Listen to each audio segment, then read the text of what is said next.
Hey everybody, welcome to my Dyslexic Life. So today I'm actually going to talk about something that has happened this week, and I just wanted to talk about how dyslexics cope in these situations, or just how our mind works. So this week I attended a funeral of a friend's husband. So I didn't know the husband particularly well. I'd met him a couple of times, but obviously my friend has lost her husband. So I wanted to go to the funeral to be there for my friend. Now, we're lucky here in New Zealand because of where we're at. We can have funerals. So, so the funeral was at his old school. And I just wanted to talk about what it's like being in those situations when you're a visual picture thinker. So obviously it's a sad event, and everybody is very sad because it happened quite suddenly. So everyone was obviously very upset. But the thing I wanted to talk about is, as a dyslexic, you know, we were sitting in the chapel, and, you know, the coffin was there at the front. And as a visual thinker, my mind can't help but picture our friend's husband inside the coffin. I mean, that's what I saw, and it's such a strong visual image.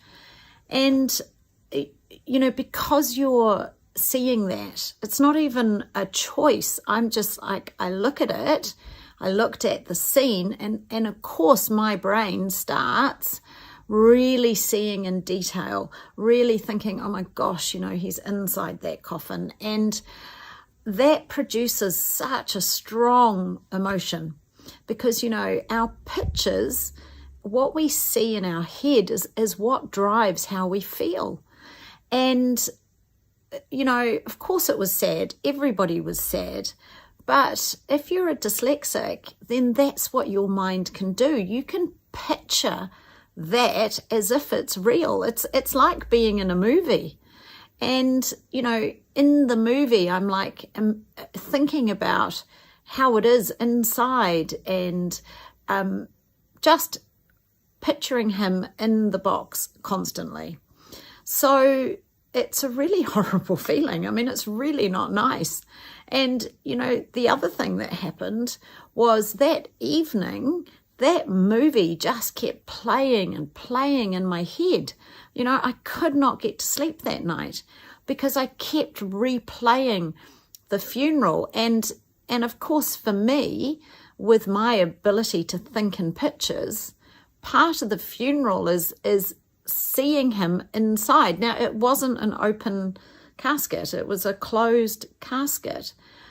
But for me, I just kept visualizing our friend's husband inside that box. And of course, my mind was going to places that I really didn't want it to go. And that's how it is for us. But what it means is, when we think like that, we have the emotions that go with it.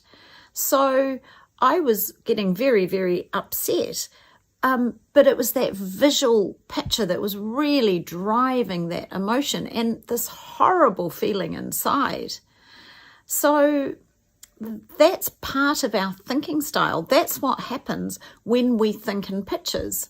And I don't know if you've ever kind of connected with it in that way. I'm sure we all have. You know, we have this ability to view movies in our mind, and for us it's almost like VR. We feel like we're in it, you know. So that evening I just could not sleep because I just kept getting that picture and that movie in my head, and it was horrible. I just couldn't get rid of it. The other thing I wanted to talk about is, as well as that happening, so we create the movie in our head and we feel that emotion, and it was panic for me. It was almost like, oh my gosh, you know, it was horrible. But the other thing that we do as dyslexics is we often feel what other people are feeling. Now, there's a difference between sympathizing. You know, there's a difference between kind of being at a sad funeral and feeling the emotion. I mean, that is just natural, isn't it? But for a dyslexic, I believe that lots of dyslexics are empaths. And empaths actually means that you feel what the other person is feeling. For me, it's like being at the funeral and you're not dyslexic. You know, you're walking alongside everybody else in their grief. But for a dyslexic, it feels like we are walking in their shoes. We are experiencing the same level of grief. And I guess what I mean by this is it was unbearably sad because our friend has two boys and I have two boys. So of course I can, you know, immediately it's going to resonate with me. But her youngest son, he spent the whole time with his head just bowed. And it was just awful because you could sense that he just really didn't want to be there. He didn't want to be there with everybody focusing on his father that was in the coffin and having to sit right beside it. I mean, you could really sense that he didn't want to be there, obviously. But as a dyslexic, it was like I was feeling his heaviness and his grief. And every time I looked at him, I felt like my whole throat and stomach had turned to concrete. I felt so heavy. And it was more than just sympathy or grief. It's like you take on that heavy emotion. So I don't know if others have experienced this or can relate to what I'm talking to. But with all the dyslexics I've worked with and all the dyslexics I've spoken to, I know this is a really common theme. We take on the feelings of others, and it's a much deeper, heavier level than just, you know, sympathizing or being at a funeral and feeling the emotion. It's like the emotion belongs to you. It's like you are the one that's sitting there and you don't want to be there and you're feeling all that weight. That's really what I got a sense of. And it's taken me a couple of days to shake it. And, you know, now because I know how my brain works and I know some tips and techniques to get myself out of it, I can. But I just wanted to share, you know, this is part of being dyslexic. I've always been told that I'm too emotional or that I'm too sensitive. But now I can see it's not that I'm too sensitive. It's just I can really feel what others are feeling. And I do think that's one of the traits of dyslexia.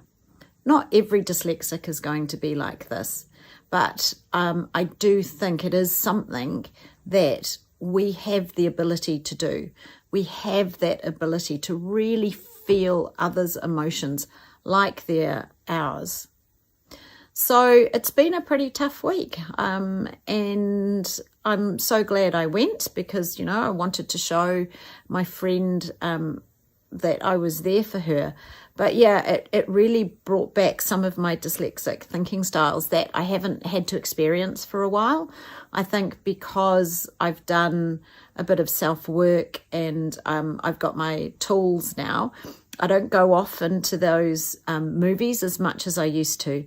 But obviously in that instance, yeah, you know, it was really hard to not just have that dyslexic thinking style and then just feel so much more deeply and feel all those emotions. So, yeah, I just wanted to share that experience with you. As I've said, you know, these videos are about dyslexic life, and not all of my stories are funny. I've got a fair few that aren't funny, but I just really wanted to share that experience with you this week, and just to let you know that that's normal. It's normal to have those thoughts, and it's normal to maybe feel more deeply than other people feel. So I hope you're staying safe wherever you are in the world, and yeah, I hope that this video resonates with you. And yeah, just to let you know that if you are someone that takes on the feelings of others quite easily, or you find that you do, that, you know, that is part of the dyslexic thinking style.